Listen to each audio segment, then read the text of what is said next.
Good morning, guys. Tipster TSS here, or Mancunian, as we know, however you know me.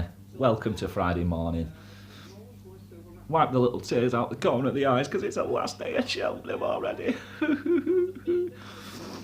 Absolutely gutted it's coming to an end already. You know, these 4 days I look forward to them for 361 of the year, and then it just goes in the blink of an eye. But what a few days racing it's been. I've absolutely loved every minute. You know, as a lot of you guys who know me, it's not all about winning money for me. I just love the horses and I love the game.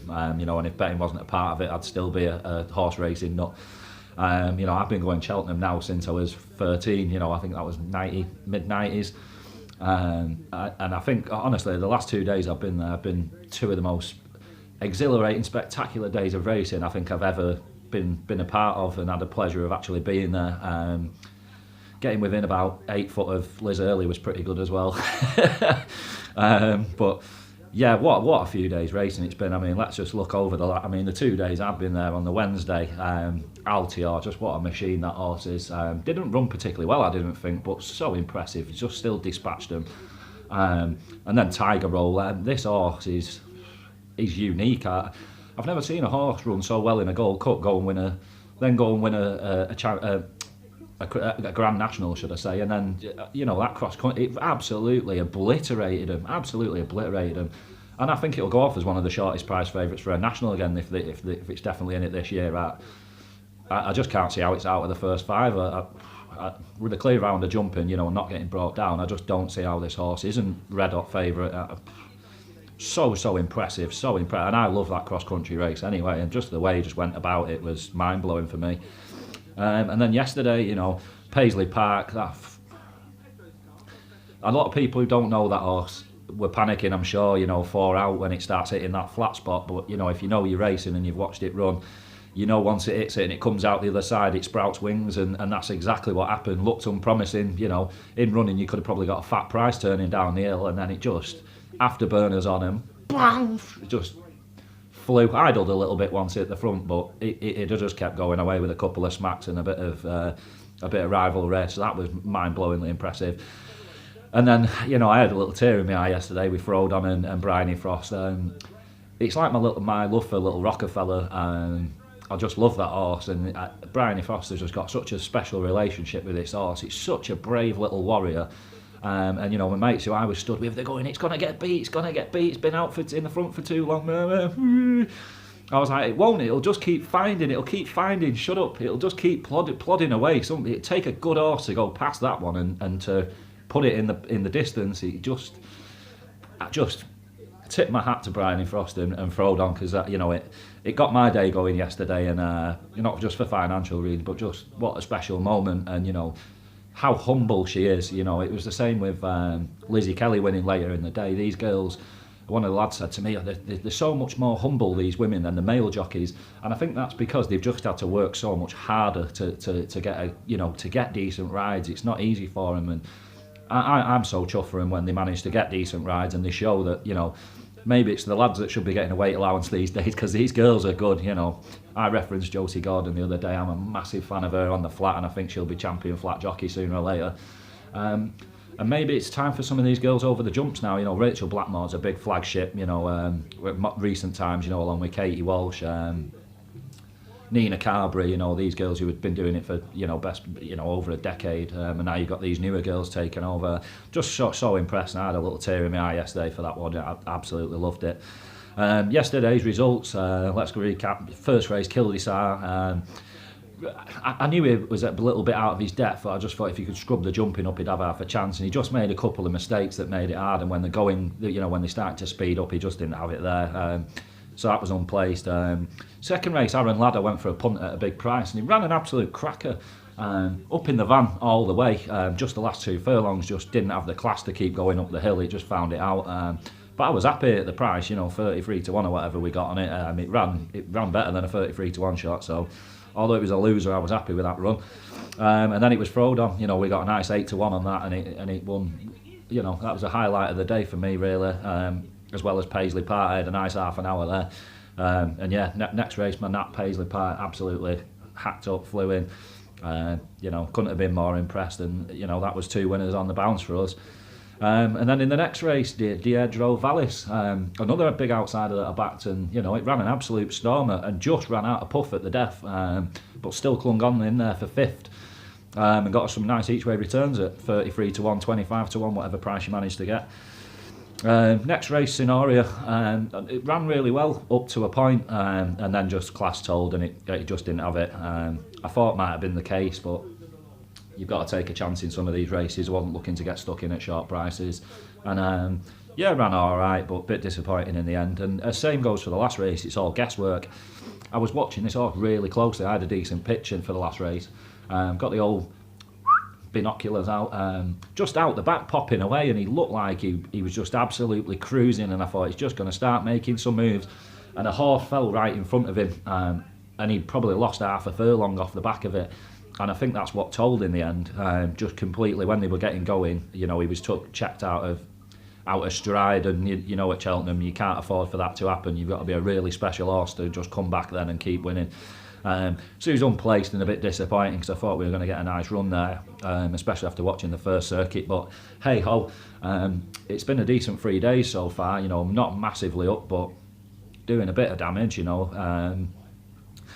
Looking at today, wow, just mind-bogglingly tough. And I've said it all week. Cheltenham for me is more of a spectacle than a punting proposition. It's nice and fun to have a few mad hackers and bits, but as a serious punting point, it's not for me. I just like having fun bets, and if a few fly in, they fly in, and you can win a nice few quid. But for me, I'd rather be punting at a Taunton on a Tuesday and banging at 6 to 4 shots that are in pretty uncompetitive races. But that's just me. So let's look at today. First race, Triumph Hurdle. Sir Eric, I can't look past. Quel d'Estan is a big improver and could put it up to it, but I think if this horse turns up in the mood, I just don't see it getting beat. Even money. It's not one I'll be getting stuck into. It's a bit of a no-bet race for me, really, but if I had to pick one, it'd be Sir Eric. I just can't look past the obvious. It's not really tipping, but can't look past that.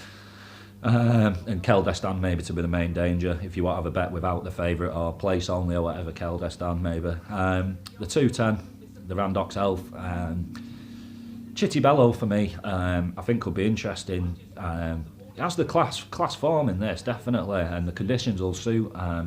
He's had a wind up since the last run, and I think maybe if you can just eke out that bit more, I think this horse can run a really tidy race. Dan Skeleton's going all right in a minute. And about a 10 to 1 shot, I think for me it'll be a nice little each way punt, and I think it's got every chance. Like I say, from the first race is the only one where I've got any real strong thoughts, and after that, wow. The third race, the 250, the Albert Bartlett. Derrin Ross is one I'm going to go for. Should enjoy the conditions. Whether it's up to this level and this quality racing, I don't know, but at 16 to 1, we get an each way chance. You pay your money, you take your chance, don't you? Could go all right for me. So again, it'll be a small little each way punt. The big one, the 330, the Gold Cup. I can only look at Presenting Percy and Clanders Oboe in this. I could be completely wrong. And the Gold Cup's another race I don't usually tend to really have a bet in. But for me, Presenting Percy's got all the class in the book, all the form. And if up to and in the mood, I think it's got to be in the first three. 4 to 1, it's not really an each way price, so it's probably a small win stake on that and Clanders Oboe for me. The only thing that's put me off Clanders Oboe is a little bit is the lick that they go around here in the Gold Cup, and whether he can actually, he's got the stamina to be there in the mix and still finding 2 out, whereas we're Presenting Percy, we know he's got that in the bag, so that just tipped it in favour for me for Presenting Percy over Clanders Oboe. But they'd be the two I'd be going with, double-edged sword in the Gold Cup. The Fox Hunters, the next one, the 410. It's a tricky one for me, this, because it was a bit like Frodon yesterday. It was heart over head. I knew it had a good chance on form, but it was my heart definitely tipped me into the selection, and it's going to be the same in this race. Uccello Conte. I've been in the hole with this one. People know, who know me well. I've really fancied this horse for the last 2 nationals, and it's been brought down when it's been absolutely tanking on the last circuit. And I'm disappointed he won't be going for the national this year, because I'd have been knee deep in it again. Remortgaging the house and and going again. But he's in there, 5 to 1 shot. I think it's a strong each way shout. real class animal this for me, and I think he's got to go well in this race. So I wouldn't really want to back a 5-1 shot in this race. So it's a tricky one, but I can't get away from this horse. I would be mad if I didn't back it and went look for a bit of value and it romped in. So I've got to stick with my heart, and I'm hoping Chelts Conti can return my faith in it today. Who knows, but it should be an interesting race, that one, and it won't shot me if a 50-1 shot flew in. It's going to be tricky. Next race, the Grand Annual, the 450, another one. Wow, my head fell off just looking at these this morning. Absolute madness. I'm going to go with a skeleton horse again. I'm going to go with Maracuja. On old form and on soft in the class, and again with a wind up, could be really interesting. You know, I found some of that old form, could be right in the mix. So I'm going to take a punt again. It'd be about a 16-1 shot. Well worth a little each way tickle for me. That's going to be my shout in the Grand Annual. And then the Martin Piper, no real thoughts about this race at all. And if you're looking at this race as a way to dig yourself out of an hole for the damage you've done over the rest of the week, then I fear for you, I really do. I think it's best to just go and get yourself a pint of the black stuff and just watch it, because it's not going to be a race you're going to get out of the shitting. But for me, I'm going to have another outside punt, Daybreak Boy.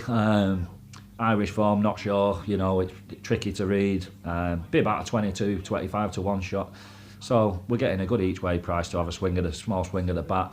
It's been getting it together of late, form wise. So could run a decent race. It might be up to it in these conditions, but another, I'm taking a bit of a leap of faith that it's up to this class. So we might get found out. It might be going backwards after a circuit, but that's where my money's going to lie today, guys. So quick recap: Sir Eric in the first, Chittabello in the second each way, small each way, Derrim Ross small each way in the third, Presenting Percy and Clanders Oboe, probably a 75-25 split win bets.